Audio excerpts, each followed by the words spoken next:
Then we've got the three Part A reports, Linwood-Central-Heathcote Community Board, the outcome of the property review process 1 Carlisle Street, the outcome of property review process 113 Huxley Street, and 17 Hills Road, land for road widening.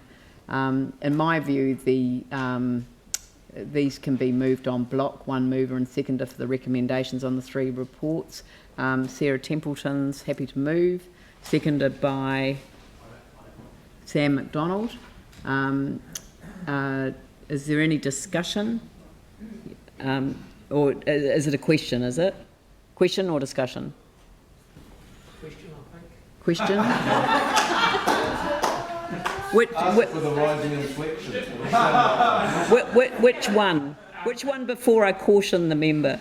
All I want to do is have we, this is great that we're getting rid of stuff that we don't need. Have we got lots more of these that we can get rid of? These aren't, that's not a question for today. It is a question that you can certainly raise tomorrow as we start discussions on the annual plan. So, but thank you for raising it anyway, because you have alerted us to the issue, not that anyone wasn't alerted to that issue. So it's been moved and seconded. I shall put Yanni. Yes, debate. Thank you. I won't be supporting this. We've had a good discussion at the community board, and I appreciate that I was in the minority view, but just to reflect on Carlisle Street, for example, you know, I think at a time when we've declared a climate emergency, we've got some green space left in a pretty industrial part of the city, where if we want to plant trees, if we want to encourage local food resilience, it seems to me crazy that we would be selling off green space in this particular area. Just when you look at the map, you can see really clearly that there is a lack of green space in parts of our city. We've got tree canopy reports that have been presented to our board previously that show the deficit, and I just think actually we should be retaining that for ecological value and environmental value. So I won't support the selling off of Carlisle Street. I did think actually too, when the railway comes back into the city, that's actually probably the only piece of land we now own along the corridor for a railway station close to the central city. So, you know, you think about long term, what the impacts are, and I don't think there's a case to sell off that little piece of land. So I won't be supporting it. Thank you. Thank you. I've got Tim, Melanie and Sarah. Thank you. Okay, sorry. Sarah's going to close the debate. So Tim, Melanie, Jake and then Sarah.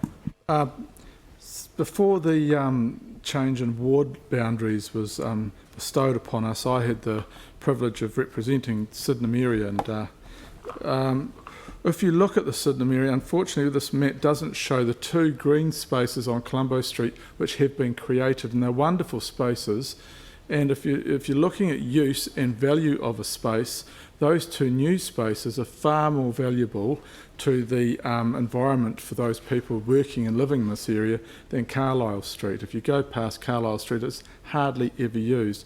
And if you go further down to Sydenham, the old Sydenham site, although I do question the design of the Fletcher's buildings there, they do have a green courtyard there, which is a large green courtyard with a beautiful old historic tree in the middle, and then of course you've got Sydenham Park. So I think the area has 3 new spaces and the historic Sydenham Park. So I think the area is really well catered for, and so I can see the logic behind putting this land up for sale when we actually need to generate some funds, but sensibly. Thank you. Thank you. I've got Melanie and Jake and Sarah. Like Tim, well, I wasn't a councillor, but I was on the community board when we were sprayed in Heathcote, and this came to our board. And I probably view this quite differently to Tim, but at the time we did discuss similar to what Yanni's talking about, and of course it sort of got left. So I personally would like to see that remain as green space, and that was the overall impression of the board at the time, as far as I recall. Jake? That obviously the people of Sydenham are much better represented since the boundary changes. But I will be supporting. I'll be supporting the not to dispose of Carlisle Street, because I still don't believe there is enough green space and it's hard to come by in this area of town. Pauline? Yeah, look, I'm actually quite swayed by Yanni's comments about the potential for that to be used as a small railway station in the future. Not to say that it could be, but if we remove this, we remove that opportunity, and I'd like to see more work done on that site to see if it could be used for that, because as Yanni said, there is no other area along there and it would be perfect. So I'm going to oppose this today. Sarah? Kia ora. So these properties have gone through a very thorough, very robust process over a very long period of time.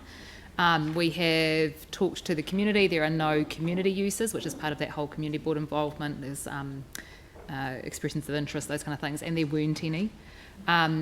These particular sites, if they are done as just green spaces, they are very small and will require, additional operational expenditure. And for the size of them, the ecological value isn't particularly high when you consider that you can have much larger areas. So, for example, a tui needs about 400 square metres, per tui or whatever it is. Those kind of things are need to be taken into account if you're looking at the actual ecological values rather than just a bit of green space for amenity. They're quite different things. The community board did agree with staff that each of these sites was appropriate to be go to the next stage of the process and to be sold. It may be that there's not a buyer, in which case it'll have to come back to us to work out what to do from there. But these particular sites have also been through the organisation to see if any parts of the organisation see a use for them, and that came back negative as well. So there's simply no good reason to hold on to them and incur the operational expenditure at this point. Thank you. So I will put them separately. So I'll start with the 1 Carlisle Street paper, number 18. So I'll put that motion. All those in favour say aye. Those opposed say no. Can you put up your hands for no? It's probably easier this way.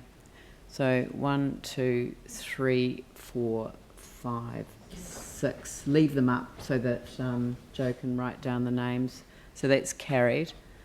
And you've got them all? No. Okay. Can you? Yanni, Pauline, Jake. We'll call them out. So Melanie, Yanni, Jimmy, Pauline, and Andrew, and Jake. Thank you. The second one is the 113 Huxley Street.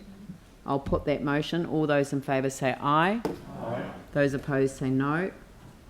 That's carried. 17 Hills Road, number 20. I'll put that motion. All those in favour say aye. Aye. Those opposed say no. That's carried. Oh, except that you will change the word principle. Agrees in principle. Can you correct the spelling? And I'm not going to do it anymore. We just put that in to see if you'd notice it. Yeah, so I'm going to tell people the difference before we go into PX. So that, and because I'm being a school teacher today, I'm going to tell you this. The word principle, when it looks like it's a noun, is actually an adjective when it's spelt P-A-L. And the only times that it is used as a noun, it's become a noun, is when it is an adjective in its full statement. So a principal teacher is spelt P-A-L. A principal sum of a mortgage is spelt P-A-L. Every other principle that is a noun is P-L-E. All right? Phil, have you got that? Because I haven't. And Leanne, that was a great use of ratepayers' time and money, so thank you for that. There was no ratepayers' money expended on that free bit of advice. I like Gonna be people kept in to late, be. Phil. I like people to understand very simple grammatical rules that help them deal with what can be difficult situations. Now, I'm